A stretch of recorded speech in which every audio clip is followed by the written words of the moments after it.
Hamas की तरफ से इजराइल पर किए गए हमलों में कई शहर दहल गए हैं। ऐसे में आपका ये जानना बहुत ज़रूरी है कि इजराइल और फिलिस्तीन के बीच ऐसा क्या हुआ कि उनके बीच एक बार फिर से जंग छिड़ गई है। फिलिस्तीन के गाजा में स्थित चरमपंथी संगठन हमास ने एक नहीं, दो नहीं, बल्कि 5,000 से ज़्यादा रॉकेट दागे हैं। वहीं इजराइल ने भी फिलिस्तीन के खिलाफ युद्ध का ऐलान कर दिया है। बताया जा रहा है कि हमास ने दक्षिण और मध्य इजराइल को निशाना बनाकर हमला बोला। हमास ने सिर्फ हवाई हमला ही नहीं किया है, बल्कि जमीनी घुसपैठ भी की है। इसके साथ ही हमास ने कई इजरायली सैनिकों को बंधक बना लिया।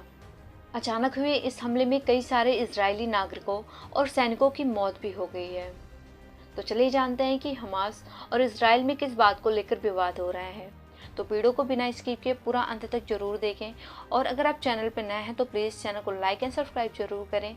ऐसी और वीडियो की ज़रूरत ना पड़े, किसी भी देश में ऐसी जंग ना छिड़े जिससे हम लोगों को ऐसी वीडियो बनानी पड़े। तो चलिए जानते हैं 75 सालों से चला आ रहा है इस विवाद के बारे में। दरअसल इजराइल और फिलिस्तीन के बीच संघर्ष की कहानी 75 साल पुरानी है। फर्स्ट वर्ल्ड वॉर से पहले इजराइल तुर्की का हिस्सा था, जिसे ओटमन साम्राज्य नाम से जाना जाता था। फर्स्ट वर्ल्ड वॉर के दौरान तुर्की अपने मित्र राष्ट्रों के खिलाफ खड़े देशों के साथ चला गया, जिसके चलते तुर्की और ब्रिटेन के बीच तनाव पैदा हो गया। दोनों देशों के बीच युद्ध छिड़ गया और ब्रिटेन ने इस युद्ध को जीतकर ओटमन एम्पायर का अंत कर दिया।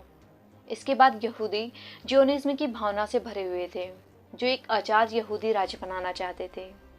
इसके चलते दुनिया भर के यहूदी फिलिस्तीन आने लगे और ब्रिटेन ने यहूदियों का पूरा साथ दिया। इसके साथ ही फिलिस्तीन को यहूदियों की मातृभूमि बनाने में मदद करने लगा। लेकिन दूसरे विश्व युद्ध में ब्रिटेन काफ़ी कमज़ोर पड़ गया, जिससे फिलिस्तीन आने वाले यहूदियों को मदद मिलना कम हो गई। उसके बाद दूसरे देशों ने ब्रिटेन पर यहूदियों का पुनर्वास करने का दबाव बनाना शुरू कर दिया, लेकिन ब्रिटेन ने इस मामले से खुद को अलग कर दिया और मामला 1945 में बने यूनाइटेड नेशन के पास चला गया। तो चलिए जानते हैं कि अमेरिका के चलते इजराइल कैसे जीत हासिल किया। 1974 में 29 नवंबर को यूएन ने फिलिस्तीन के 2 टुकड़े कर दिए। इसमें पहला हिस्सा अरब राज्य बना और दूसरा इजराइल। वहीं जेरूसलम को अंतर्राष्ट्रीय सरकार के अधीन रखा गया, लेकिन अरब देशों ने यूएन के इस फैसले को मानने से इनकार कर दिया। इसके करीब 1 साल बाद इजराइल ने खुद को आज़ाद देश घोषित कर दिया। अमेरिका ने भी इसे मान्यता दे दी। उसके बाद अरब देश और इजराइल आमने सामने आ गए और दोनों के बीच कई बार युद्ध हुआ। बताया जाता है कि अमेरिका की वजह से ही इजराइल ने हर युद्ध में अरब देशों को हराया है। तो चलिए अब जानते हैं कि हमास और इजराइल के बीच विवाद क्यों शुरू हो गया है। विवाद की पहली वजह वेस्ट बैंक है।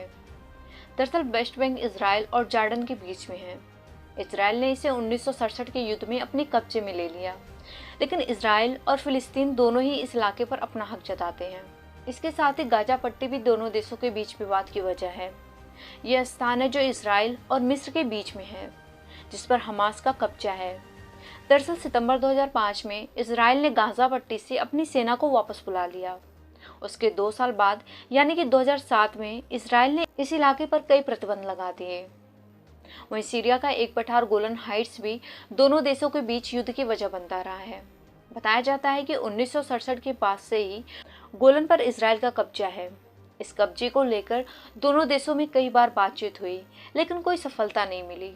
इसके अलावा पूर्वी जेरूसलम में नागरिकता को लेकर दोहरी नीति भी हमास और इजराइल विवाद की वजह रही है।